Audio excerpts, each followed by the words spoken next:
السلام علیکم ورحمۃ اللہ وبرکاتہ۔ ناظرین، استقبال ہے فکر و خبر اسٹوڈیو میں، میں رضوان احمد ندوی ملکی اور عالمی اہم اور خاص خبروں کے ساتھ۔ تو ناظرین، اس وقت کئی ساری اہم خبریں ہیں، خاص کر غزہ میں کیا پیش رفت ہوئی ہے وہ آپ کے سامنے رکھیں گے۔ اس کے ساتھ ہی ہندوستان سے بھی کئی تشویشناک خبریں جو ہیں وہ سامنے آ رہی ہیں، اس کے ساتھ اور بھی عالمی اور ملکی اہم خبریں ہیں۔ تو تمام خبروں کے لیے دیکھتے رہیے خبرنامہ۔ غزہ میں روزانہ کی بنیاد پر کیا ہو رہا ہے اسے دہرانے کی ضرورت نہیں ہے۔ کن کن آزمائشوں سے اہل غزہ گزر رہے ہیں وہ ہر کسی کے سامنے ہے۔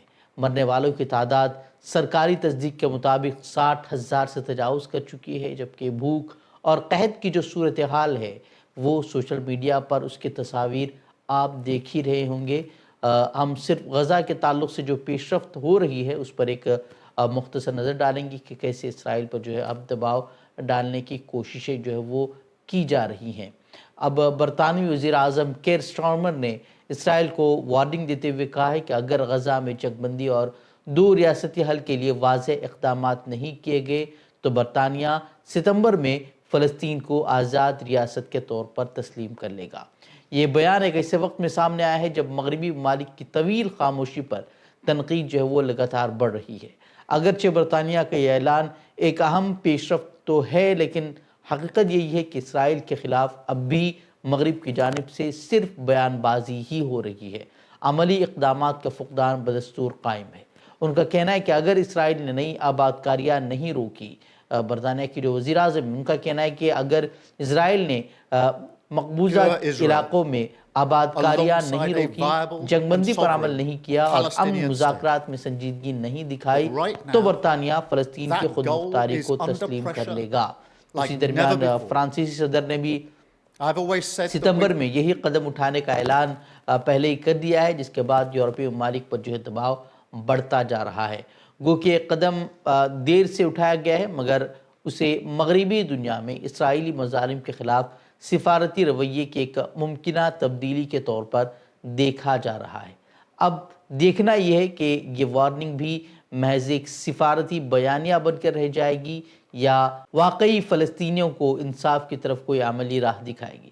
مگر دوسری جانب امریکہ نے ایک بار پھر جو ہے اسرائیلی دہشت گردی کی کھلی حمایت کرتے ہوئے اقوام متحدہ کی طرف سے جو فلسطین کا کانفرنس کیا گیا تھا، جو فلسطین میں جو جاری مظالم ہیں اس کو روکنے کے لیے جو کانفرنس بلائی گئی تھی اس کا بائیکاٹ کر دیا، اور جو محکمہ خارجہ کے ترجمان ہے اس نے تو کانفرنس کو اکتوبر 7 کے متاثرین پر تماچا قرار دیا اور فلسطینی ریاست کے قیام کو حماس کو انعام دینا کہہ کر جو ہے مسترد کر دیا۔ غزہ میں ہزاروں بچے، عورتیں اور عام شہری شہید ہو چکے ہیں، لاکھوں بے گھر ہیں، مگر امریکہ اب بھی جو ہے مظلوم کے بجائے ظالم کے ساتھ کھڑا ہے۔ ویسے تو خود ہی وہ ہتھیار فراہم کر رہے ہیں جس سے یہ معصوم جو ہے روزانہ مر رہے ہیں، اور ٹرمپ نے تو فلسطین کو ریاست تسلیم کرنے کی مخالفت کرتے ہوئے اعلان بھی کیا ہے کہ امریکہ اب صرف اسرائیل سے براہ راست بات کرے گا۔ وہ ہے کہ فلسطینیوں کی حیثیت ایک محکوم قوم سے بڑھ کر اب کچھ نہیں رہی۔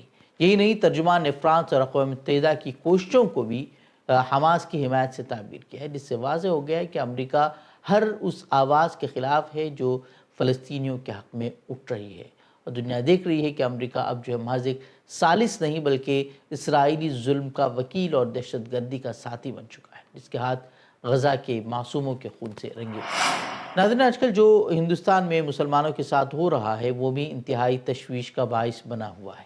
یہ صرف کل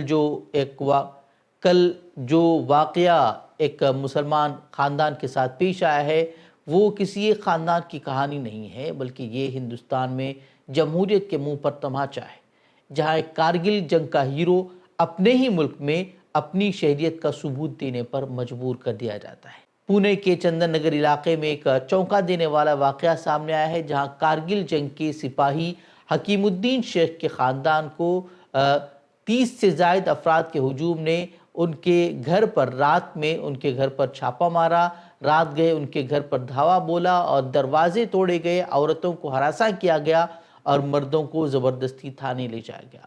حکیم الدین، جنہوں نے 1999 میں کارگل جنگ میں حصہ لیا، وہ پوچھتے ہیں کہ میں نے سرحد پر لڑ کر اس ملک کی حفاظت کی، آج اپنے ہی گھر میں اپنی شہریت ثابت کرنی پڑ رہی ہے، آخر ایسا کیوں ہے؟ کیا یہی میرا انعام ہے؟ ان کے خاندان کے افراد نے بتایا کہ شناختی دستاویزات دکھانے کے باوجود ان کی تصدیق کی گئی، آدھار کارڈ کو جعلی قرار دیا گیا اور انہیں بنگلہ دیشی یا روہنگیا کہہ کر دھمکایا گیا۔ یہ وہی خاندان ہے جس کے 2 اور افراد بھی 1965 اور 1971 کی جنگوں میں ہندوستان کے لیے لڑ چکے ہیں۔ پولیس کا کہنا ہے کہ اطلاع ملی تھی کہ غیر قانونی تارکین وطن مقیم ہیں اور شناخت کے بعد سب کو چھوڑ دیا گیا، مگر سوال یہ ہے کہ اگر واقعی شناخت ہی کی اگر بات تھی تو دستاویزات دکھانے کے بعد بھی انہیں ہراساں کیوں کیا گیا؟ خواتین کو نیند سے جگا کر دروازے توڑنے کا حکم کس نے دیا؟ اور کیا اب ہر مسلم گھر پر شب خون مارنا ریاستی پالیسی کا حصہ بن چکا ہے؟ یہ واقعہ اس بیمار ذہنیت کا بھی مظہر ہے جو آج ہندوستان میں مسلمانوں کے خلاف پروان چڑھ رہی ہے۔ اگر جنگ کے ہیرو بھی مشکوک ٹھہریں تو عام مسلمان آخر کہاں جائیں؟ یہ محض سیاسی مفادات کے لیے کھیلا جانے والا ایک خطرناک کھیل ہے جو کہ نہ صرف ملک کے اتحاد بلکہ خود اس کی ساکھ کے لیے بھی زہر قاتل ثابت ہو سکتا ہے۔ اور اگر اب بھی خاموشی اختیار کی گئی تو کل ہر دروازے پر شناخت کے نام پر دستک دی جائے گی، مگر انصاف کہیں نظر نہیں آئے گا۔ کیا کبھی آپریشن سندور جنگ بندی کا سچ سامنے آ پائے گا؟ کیا وزیر اعظم کہہ پائیں گے کہ ٹرمپ جھوٹ بول رہے ہیں؟ ٹرمپ کا بار بار ہند پاک جنگ روکنے کی بات دہرانا آخر کیا پیغام دے رہا ہے؟ یہ سوالات زیر بحث ہیں لیکن جواب اس کا ندارد۔ کل وزیر اعظم کے پارلیمنٹ میں آپریشن سندور پر بحث میں ٹرمپ کا نام نہ لینے کے کچھ ہی گھنٹوں بعد ایک مرتبہ پھر ڈونلڈ ٹرمپ نے دعویٰ کیا کہ انہی کی درخواست پر ہندوستان اور پاکستان نے جنگ روک دی تھی۔ کل امریکی میڈیا سے گفتگو میں ٹرمپ نے ایک بار پھر اسے دہرایا بلکہ ہندوستانی مصنوعات پر 25% ٹیرف لگانے کی بھی دھمکی دے ڈالی۔ وہیں اس بیان کی ویڈیو وائرل ہونے کے بعد کانگریس لیڈر جے رام رمیش نے وزیر اعظم مودی پر کڑی تنقید کی اور سوال کیا کہ وہ ٹرمپ کے بار بار کیے گئے دعووں کی کھل کر تردید کیوں نہیں کر پا رہے۔ انہوں نے یاد دلایا کہ ٹرمپ یہ دعویٰ اب تک 30 سے زائد مرتبہ کر چکے ہیں۔ بتا دیں کہ کل بھی اسی معاملے پر لوک سبھا میں راہل گاندھی نے بھی وزیر اعظم کو چیلنج کیا تھا کہ اگر ان میں ہمت ہے تو وہ پارلیمنٹ میں کھڑے ہو کر کہہ دیں کہ ٹرمپ جھوٹ بول رہے ہیں، لیکن وزیر اعظم نے ایک بار پھر ٹرمپ کا نام لینے سے گریز کیا۔ تاہم انہوں نے یہ ضرور کہا کہ کسی بھی ملک نے انہیں آپریشن سندور روکنے کے لیے مجبور نہیں کیا، لیکن ٹرمپ کا نام اس بار بھی انہوں نے نہیں لیا۔ وہیں اسی پر راہل گاندھی نے بحث کے بعد وزیر اعظم کے رویے پر سخت مایوسی کا بھی اظہار کیا تھا۔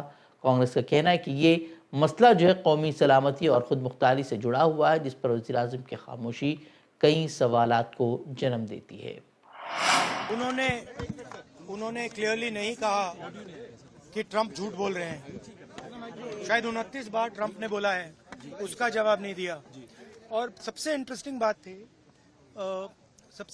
بات تھی کہ پورے بھاشن میں چائنا شبد پردھان منتری نے نہیں بولا۔ غزہ میں جاری نسل کشی کے خلاف عالمی ضمیر کی بیداری کے ساتھ ساتھ بھارت میں بھی انصاف پسند حلقے فلسطینی عوام کے ساتھ کھڑے ہو گئے ہیں۔ انسانی حقوق کی تنظیم IPSP کے زیر اہتمام گزشتہ روز ملک کے کئی شہروں میں مہندرا آؤٹ لیٹس کے باہر احتجاجی مظاہرے کیے گئے جن میں مہندرا گروپ کے اسرائیل سے تجارتی تعلقات کی مذمت کی گئی۔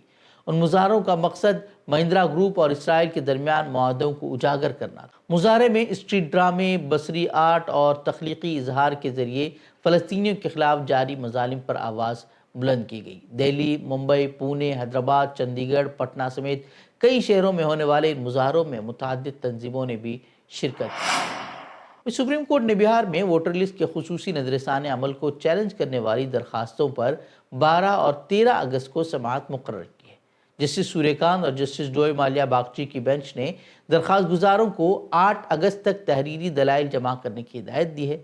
درخواست گزاروں کی نمائندگی کرتے ہوئے کپل سبل اور پرشانت بھوشن نے الزام عائد کیا کہ کئی ووٹروں کے نام جان بوجھ کر خارج کیے جا رہے ہیں جس سے عوام کے حق رائے دہی کو سلب کرنے کی کوشش ہو رہی ہے۔ عدالت نے کہا کہ اگر ایسے شواہد پیش کیے گئے جن میں ووٹرز کو مردہ قرار دے کر ان کے نام حذف کیے گئے ہوں تو اس پر وہ سنجیدہ کارروائی کرے گی۔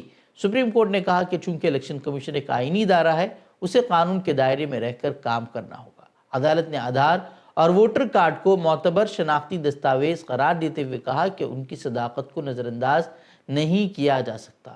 عدالت نے ووٹر لسٹ کے جائزے میں پائی جانے والی بے ضابطگیوں کو دور کرنے کے لیے جلد فیصلہ سنانے کا ارادہ بھی ظاہر کیا ہے تاکہ ووٹرز کے بنیادی حق کے تحفظ میں کسی قسم کا ابہام نہ رہے۔ روس کے مشرقی علاقے میں آج صبح 8.8 شدت کا زبردست زلزلہ دیکھنے کو ملا ہے، جس کے بعد بحر الکاہل کے کئی ممالک میں سونامی کی وارننگ جاری کر دی گئی ہے۔